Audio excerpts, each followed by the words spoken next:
हैं आप सब। तो आइए, गुड इवनिंग। आज का हम क्लास स्टार्ट करने वाले हैं निर्देशांक ज्यामिति का।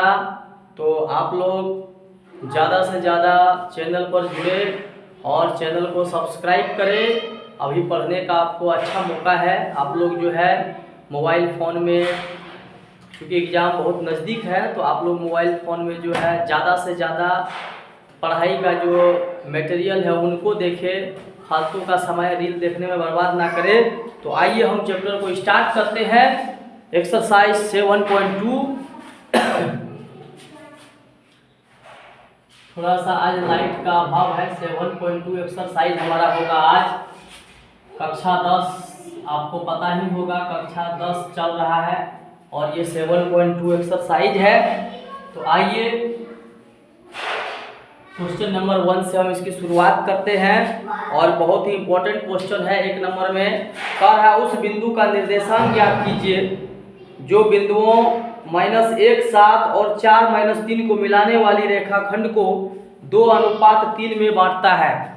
और ये विभाजन सूत्र पर जो सवाल है, सबसे पहले तो जो हमारा दिया हुआ रहेगा, दिया है कि यहाँ पर क्या है कि एक रेखा दिया हुआ है इस तरह से। दो बिंदुओं A और B का कोऑर्डिनेट हमको पता है और कोऑर्डिनेट क्या है, -1 और 7। ये जो कोऑर्डिनेट है -1 और 7 दिया हुआ है। दूसरा जो है 4-3 दिया हुआ है, 4-3 दिया हुआ है।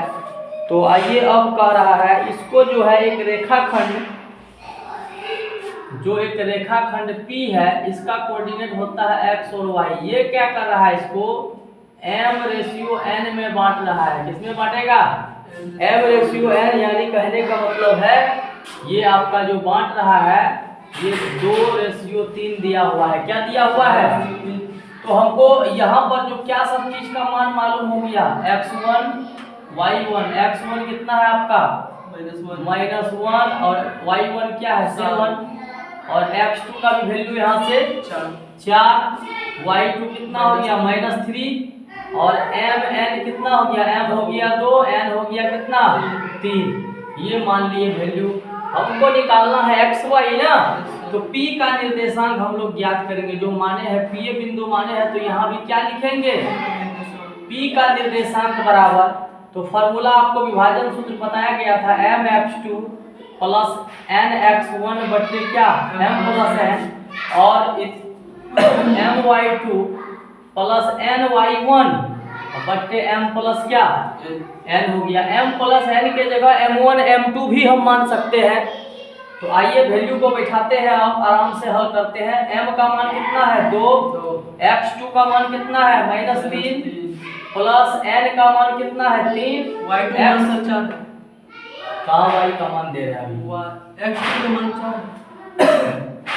x2 का मान कितना है mx2, हाँ x2 का वैल्यू यहाँ 4 दिया हुआ है। n का मान 3 है गुना x1 का मान कितना -1। अब कोई दिक्कत, m प्लस n यानी 2 प्लस क्या होगा, कोमा लगा देंगे, फिर m का वैल्यू बैठाएंगे 2 हो जाएगा गुना y2 का मान कितना है -3 प्लस n का वैल्यू कितना है 3, ये आपका हो जाएगा 3n का मान गुना y1 का मान कितना 7, ये हो जाएगा 7। नीचा में हो जाएगा 2 प्लस क्या, कोई दिक्कत, 4 दूनी हो गया 8 प्लस -3 बन जा 3 बटे 5 और ये रहा कोमा 3 दूनी -6 प्लस 7 3 का 21 हो गया ना, बटे 3 2 5। ये आपका हो गया कितना घटके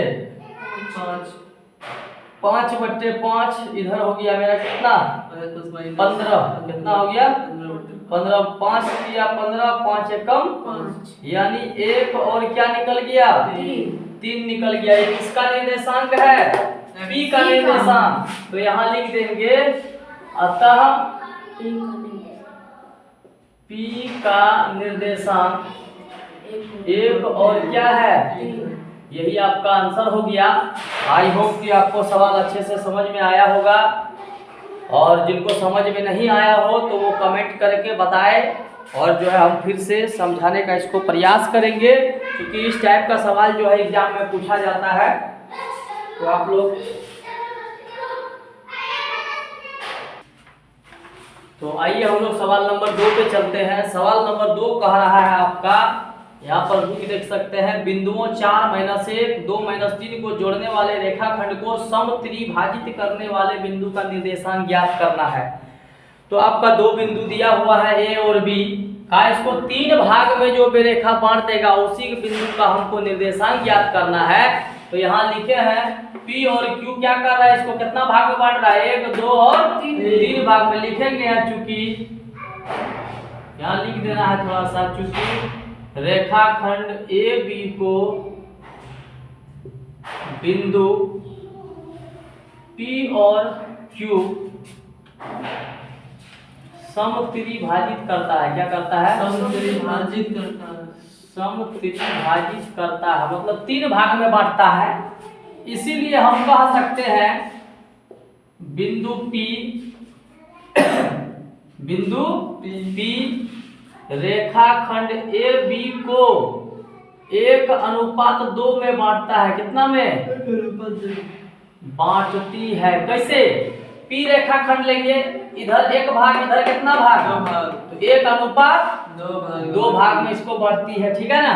तो हमको निकालना है किसका निर्देशांक, P का ना। तो सबसे पहले P का निर्देशांक हम लोग ज्ञात कर लेंगे। तो यहाँ लिख देंगे P का क्या निर्देशांक, फॉर्मूला वही लगेगा, mx2 प्लस क्या nx1 बट्टे m प्लस क्या n, इधर भी y के लिए लगा देंगे my2 प्लस ny1 बट्टे m प्लस क्या n।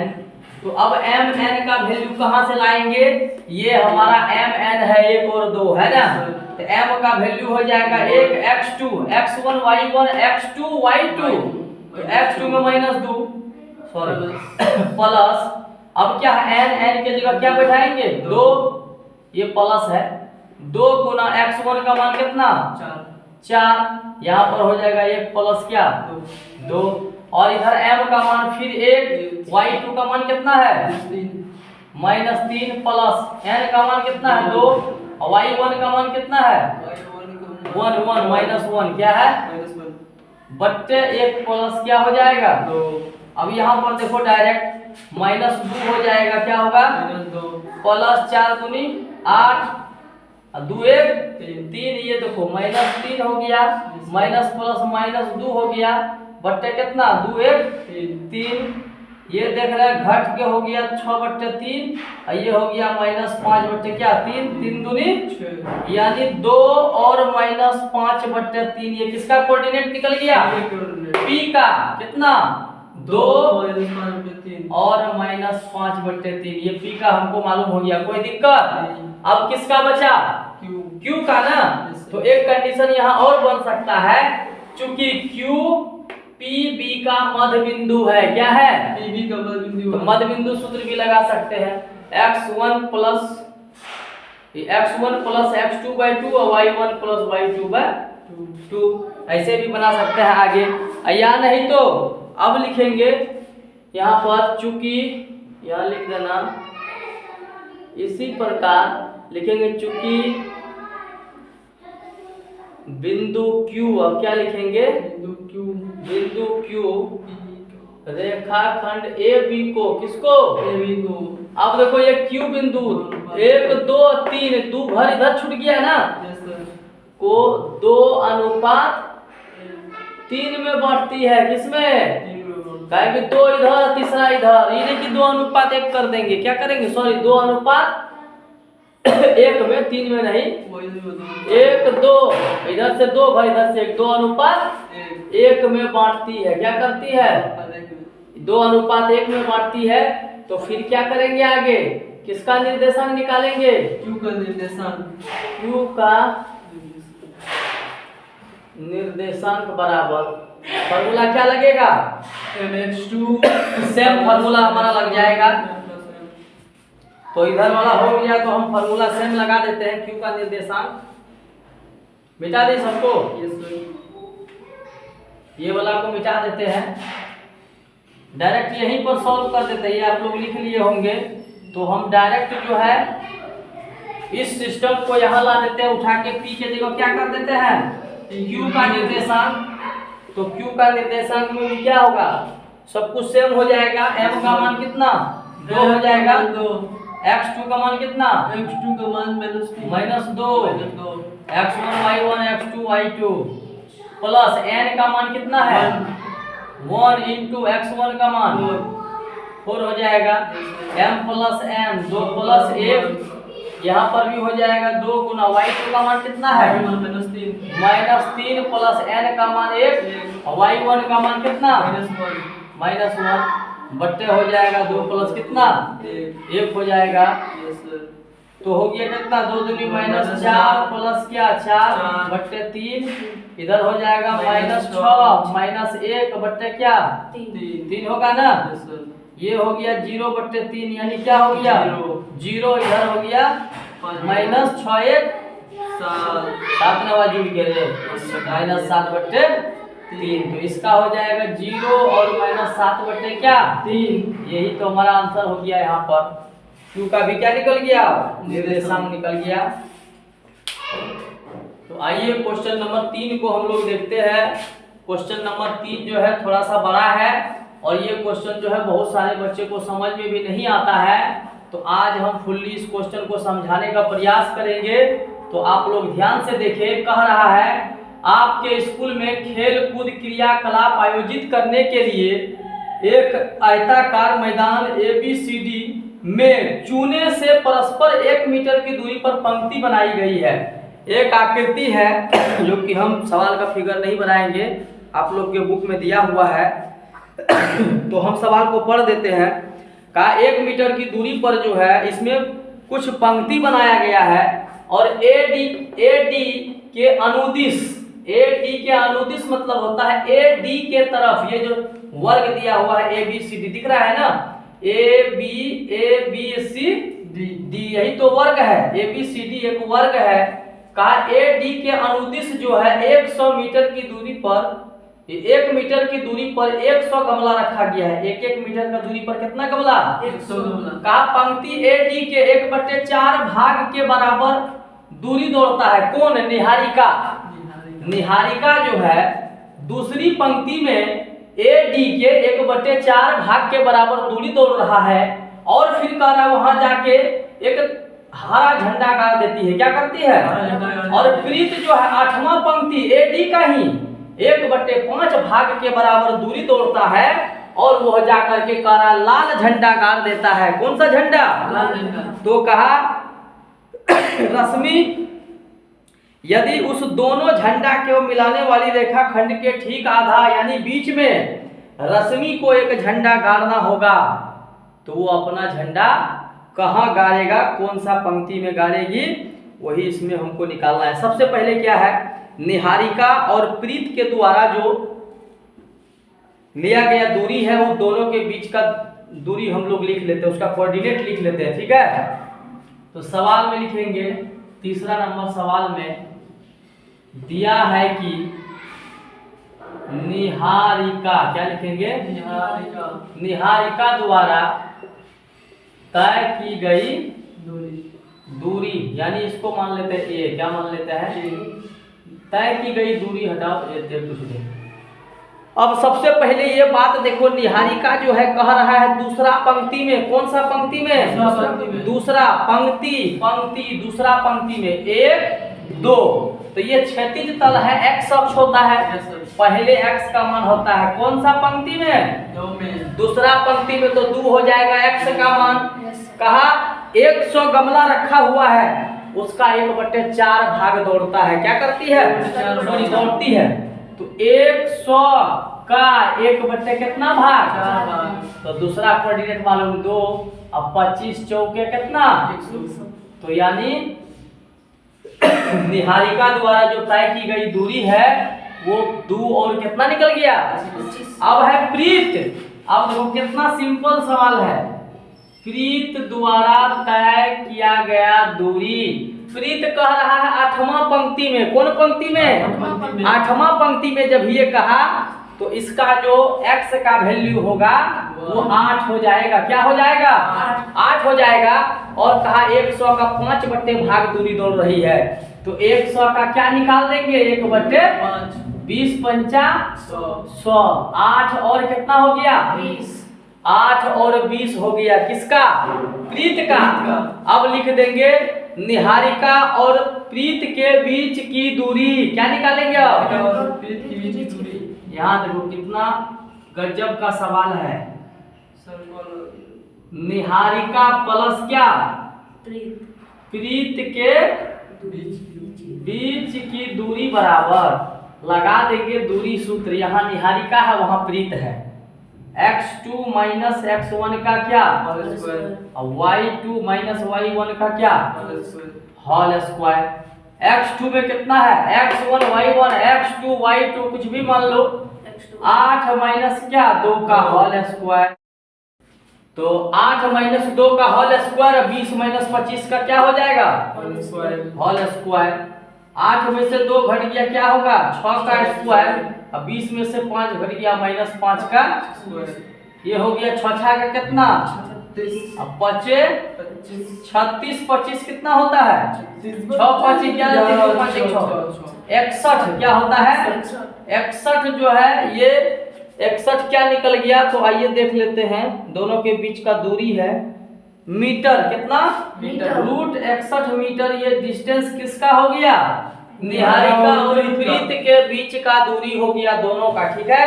अब आगे कंडीशन सवाल में और है। ये तो हो गया उसका।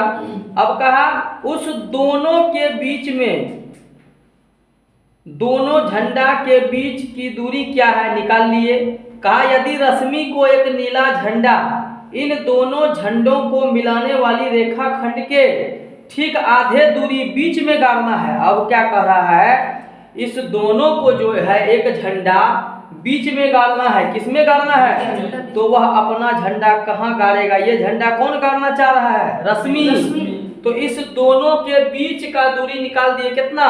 Root 61 metre. अब आइए इस बोर्ड को साफ करेंगे तब बताएंगे। अब सवाल में आगे इसमें कहा कि रश्मि को नीला झंडा ये दोनों झंडा के बीच में गाड़ना है। कहाँ गाड़ना है? तो दोनों झंडा के बीच में जब ये गाड़ेगा, थोड़ा सा ही तो दूरी हो गया, कोई दिक्कत नहीं है। निहारिका और प्रीत के बीच का दूरी। अब ये दोनों जिस जगह है, अब सवाल अभी पूरा नहीं हुआ है, ये 3 नंबर सवाल का ही है। कह रहा है ये एक तरफ निहारिका है, एक तरफ प्रीत है। क्या है? कहा इन दोनों के बीच में हमको झंडा गाड़ना है। तो कौन सा पंक्ति में गड़ेगा और कितना मीटर के दूरी पर झंडा गड़ेगा? तो दोनों के बीच में जब ये झंडा गाड़ेंगे तो इसका निर्देशांक क्या मान लेंगे? पूछो। मान लेंगे P। तो यानी कहने का मतलब है P जो है इस दोनों का मध्य बिंदु है। क्या है? मध्य बिंदु है। तो सीधी सी बात है, रश्मि जहां झंडा गाड़ेगी उसका जो हमको दूरी निकालना होगा, तो मध्य बिंदु सूत्र लगा के क्या निकालेंगे? तो निहारिका और प्रीत के मध्य में, यहाँ लिखना पड़ेगा थोड़ा सा, निहारिका और प्रीत के मध्य बिंदु, क्या मध्य बिंदु का, ये थोड़ा हम अपना भाषा में बना रहे हैं, माने ताने ने है नामे दे दिए बनाने के लिए सीधे। तो x1 प्लस क्या? x2/2 और y1 प्लस y2/2। थोड़ा सा हम मान मिटा दिए, तुम लोग लिखो तो वही कोऑर्डिनेट है। x2 में x1 बताओ। x1 2 है, x2 में क्या है? 8 उधर वाला में, हाँ 8। ठीक है। Yes sir. इधर वाला में बताओ। y1 25 है, इधर 20 y2 20 बट्टे क्या? 2। ये कोऑर्डिनेट है। 8 2 10/2 45/2।